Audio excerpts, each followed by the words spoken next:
Now, if you've got eternal life tonight, if we have eternal life, then we always were. Because there's only one form of eternal life. We always were.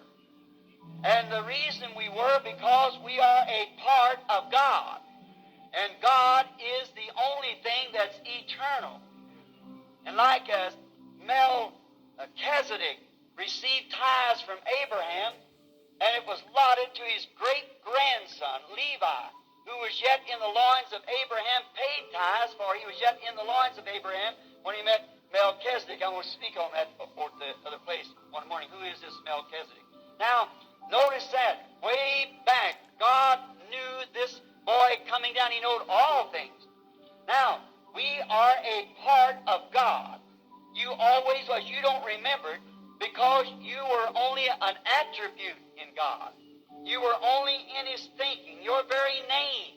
If it ever was on the book of life, it was put there before the foundation of the world. We knew what you were. I'm only saying this not to mix up doctrine, but to straighten it out, that we might get away from this fear and scare. You don't know who you are. You are not going to be, but now you are the sons of God. You always were the sons of God. See? For when God had you in His thinking at the beginning, you have to be some part of you.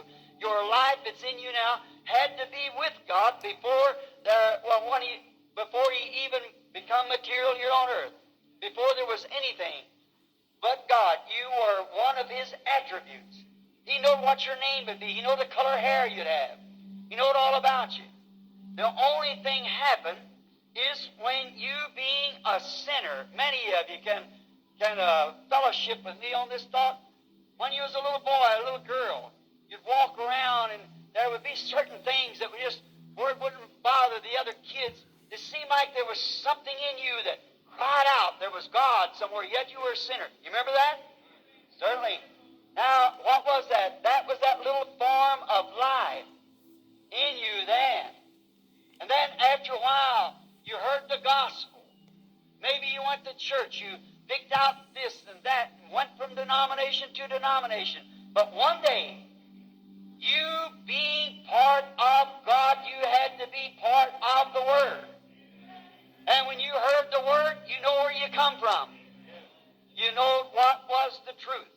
You were always, the seed was in you. Always. The Word seen, the Word that was in you, that was before the foundation of the world, saw the Word and you come to it. Like my little eagle story. How the little eagle was hatched out under a hen. And the little fella walked with the chickens. The hen clucked and he didn't understand her clucking.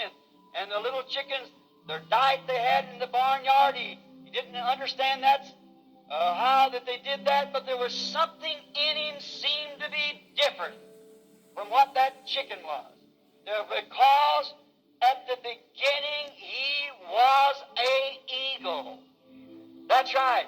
One day his mama come hunting him, and when he heard that scream of the eagle, it was different from the cluck of the hen.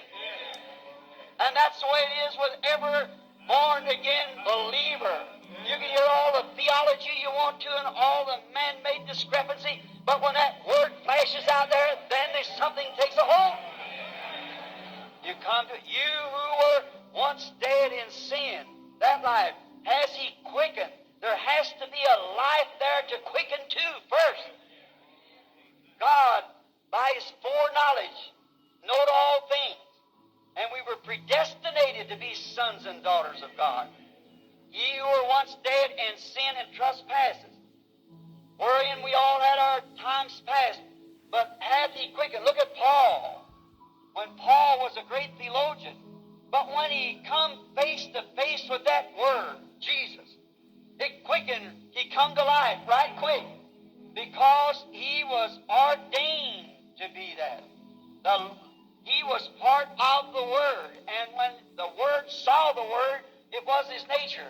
All the clucking of the hens in the Orthodox churches didn't have no effect upon him. He had saw the Word. It was part of him. He was an eagle. He wasn't a chicken. He was just in the barnyard with them.